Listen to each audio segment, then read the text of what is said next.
Hi guys, and welcome back to my channel. So today's video is going to be a makeup basics video. So today I will be sharing with you all to contour and highlight in depth both cream and powder. So I've picked up a few tips and tricks here and there. I've also done some research. So combining all of that, I have this video to share with you all. I know this is really old school, talking about how to contour, how to get a flawless base, to how to apply a blush. I know these are very basics, but I think that is the most important thing. I personally feel with every such video you watch, you learn something new and you take something new. So I hope that you take something from this video as well. And yeah, without further ado, let's get into the video. So I'm not much of a contour person. I really like to bronze my face. I really prefer bronzing my face rather than contouring on a day-to-day basis, or even if it's a full glam. So the whole point of contouring is to enhance your features, your natural features, to look snatched. Contouring helps to bring that depth and dimension to your face and to make the angles of your face pop. Next, I'll be telling you the difference between contour and bronzing. So contour is basically a cool matte shade. It is always a matte powder, whereas bronzing has a little bit of shimmer to it. It can be a satin finish. It has a little bit of sheen to it. So contouring gives illusions of shadow to your face. Bronzing, whereas, gives that sun-kissed and tanned look. So we apply the bronzing powder on the areas where the sun would naturally hit. So if you're on a beach, and those are the basic differences between a contour and a bronzing powder. For contouring, you have to use a shade that is 2 to 3 times darker than your skin tone. There are two ways that you can contour your face. One is by using a cream contour, and second is using a powder contour.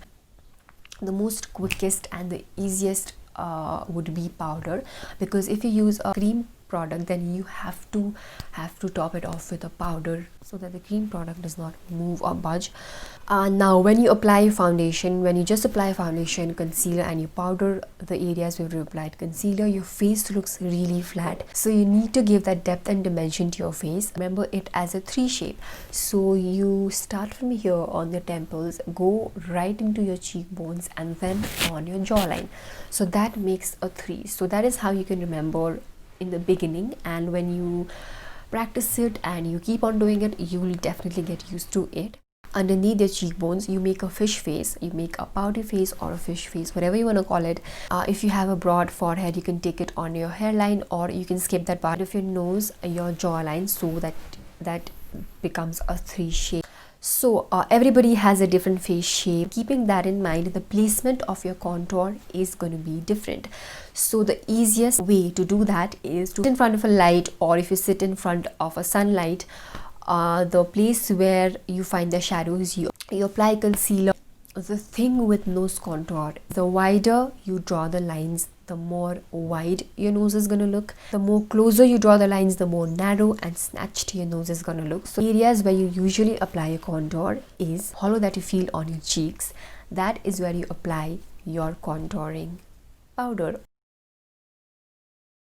And for cream highlighting, you can use, again, the same logic. You can use concealer that is 2 to 3 shades lighter than your skin tone, and that is how. But remember to use a concealer of your skin tone first, otherwise it's going to look really ashy. So first, here, to cancel out all the darkness of your skin tone, and second, the next step would be using a concealer that is lighter than your skin tone. So you can also use a cream highlighting stick on your cheekbones, on your bridge of the nose, on your brow bones, on your chin.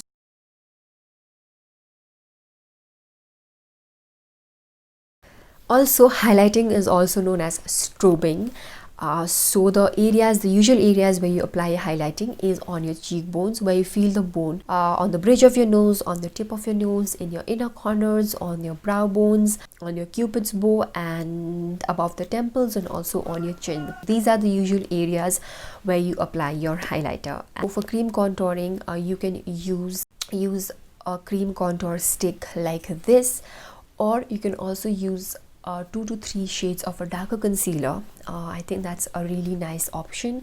It blends really well. You can blend it using a beauty blender. You can use like a more dense brush. So when you're working with a cream product or a liquid product, you need to use a much denser brush or a beauty blender. Both works fine, but always remember to take it up to your brows. And here I'm blending out the concealer that we've applied under the eyes and also on my forehead and everywhere else.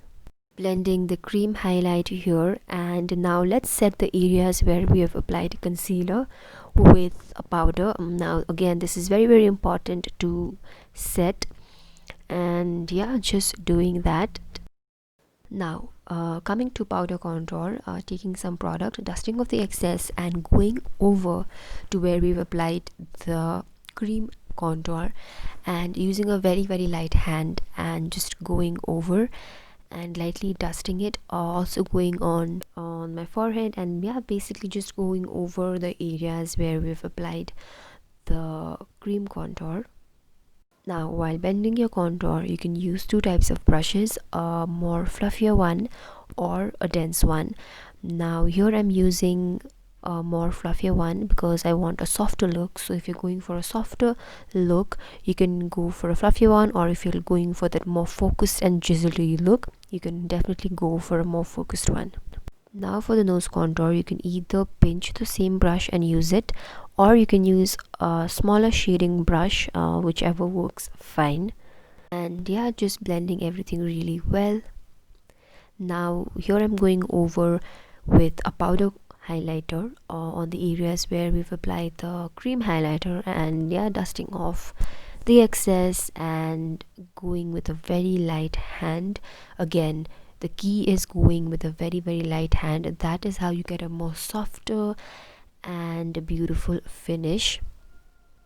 On the bridge of my nose, some on the tip of my nose as well, and on my cupid's bow, on my chin, so yeah, on my cheekbones. So just going over really the places where I've applied highlighter.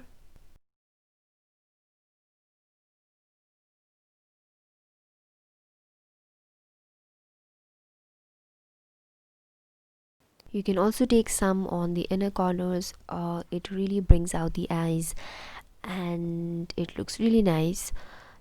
Some on the brow bone as well. Yeah, that is it. This is the finished look. I just completed the rest of my makeup. Let me come a little bit closer and show you how it looks. One tip I have for all of you, and especially for beginners, is that you start with less product. You'll start with very less product, and if you feel the need to more, you can always go and apply more. But once you apply more, it's very hard to make it less. So always start with less product, which brings me to my next tip, is that sometimes if you happen to use large amount of product, which can be contour, blush, highlight, you take a beauty blender and you dab, and it's going to soak up the excess product, and that is there. And lastly, when you're done with everything, with your cream contouring, with your cream highlighting and everything, the best way to seal everything is use a finishing mist, or you can use a face mist. All your contour, your blush, your highlight, everything is going to look one, and it's going to look very beautiful and blended. That's it, guys. That is all I had for you today. That's all I had to say about contouring and highlighting. I really hope I did a good job explaining about it. I'm going to make sure to link all the products that I've used down below, so you can check that out. If you have any questions, you can leave them down in the comments and I will be happy to answer them. If you enjoyed watching this video, then please give it a big thumbs up, and also subscribe to my channel before you leave. Also hit the little bell to get notified every time I post a new video. You can follow me on my Instagram, and I'm going to see you very soon in my next video. Bye.